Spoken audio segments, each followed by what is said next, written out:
In Buddhism, there's all these different figures that are different aspects, different qualities, different expressions of the enlightened mind, and you almost have to make friends with them to get to know them. Some of them you might be naturally drawn to begin with, others it might develop over time. For me, Vajrasattva is a very cleansing figure, and he really helps me kind of gather myself, and come into contact with my experience in some way. Vajrasattva is also said to represent the essential purity of our mind, that deep down, I mean, you have to be careful how you speak about this, but deep down there's an aspect of us which is already enlightened, outside of time and space. And Vajrasattva represents that. And sometimes we can experience coming across the Buddhist Centre, we feel very much at home very quickly. And when we start meditating, we start feeling more at home in ourselves. And it all seems like we've known this always. So Vajrasattva represents that part of us that seems to know it, even though we haven't come across it before. So our essential purity, our essential enlightened mind. So the Vajra normally is a symbol of wisdom. It's the wisdom, the truth that breaks through ignorance. So the diamond and the thunderbolt break through ignorance. But in Vajrasattva's case, he holds it in his right hand to his heart, and the Vajra here represents compassion. And he holds a bell in his left hand, and that symbolises wisdom. It's the bell of Shunyata, so it holds empty space, which is another way of talking about Shunyata. When I meditate on Vajrasattva, I just, at the end of the practice, I just feel more grounded and authentic and sort of real.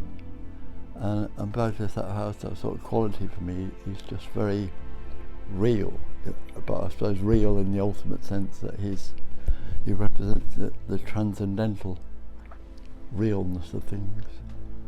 Again, it is a bit mysterious. That sentence probably doesn't make any sense. But what we're doing on New Year's Eve, we're doing an event called Magic, Mystery, Ritual and Love, and chocolate in brackets. So there's going to be a bit of magic, especially in the form of doing the long Vajrasattva mantra. We're going to do it 21 times. A mantra can be translated as a magic spell. So we're going to be casting a bit of magic. Mystery, because we're on the figure of Vajrasattva, who is very mysterious. Ritual, we'll be doing a ritual very, very suited to New Year's Eve. We're going to have a big clear out of everything we want to let go of, everything that's getting in the way. So all obstacles, all hindrances, all negative mental states, all bad habits, we're going to have a good old clear out and dump all our rubbish, or dung, I won't say the S word, in the bin. We'll be clearing out, but we'll also be taking on some of the riches of the enlightened mind. And New Year's Eve is one of my favourite events and times of year at the Buddhist Centre. It's such a beautiful time to tune in to yourself and reflect and think, how have I grown in the past year? What's been difficult? What's been really great? And come into contact with how you want to move forwards. And it's a bit of a cliche, but also there's something really powerful about doing that at this time of year. And also turning into the transition with love, and not limiting love, but with a vast, expansive love. So that's why we'll also be doing the Metta Bhavana. Metta Bhavana practice has been the most, I think, beneficial for me. When I first learnt about it, it seemed a lovely idea, and I went, yes, that's what I need, that's what the world needs, but I couldn't do it. I felt numb, I think, from the neck down.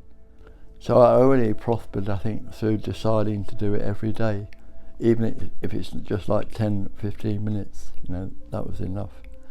Because it's not just about what you do on the cushion, it's changing the nature of your relationships.